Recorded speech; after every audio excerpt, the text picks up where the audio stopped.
Okay, magandang umaga po. Oras po natin ngayon ay 8 o'clock ng umaga. So traffic update lamang po tayo. Dito po ito sa Pino Valley Street Corner, Espanya Boulevard, Sampaloc, Manila.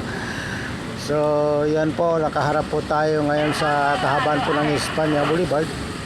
At light traffic po tayo. Ito naman po nakaguna to ay galing po ng UST, papasok po ng Espanya Boulevard. So maluwag po ngayon ang kahabaan ng Espanya Boulevard sa mga oras na ito. Wala naman pong problema. So yan po. So yung kabilang side po naka-stop pa po yan. Yan.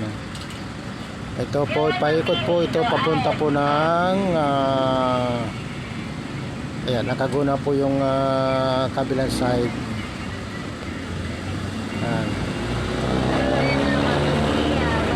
Wala pa po problema sa mga oras na ito. Maluwag na maluwag po yung ating karsada. Yan po.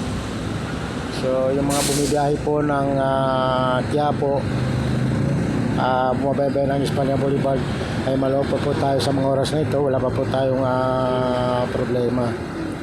Ingat lang po tayo sa pagbibiyahe. Maraming salamat. Magandang umaga po.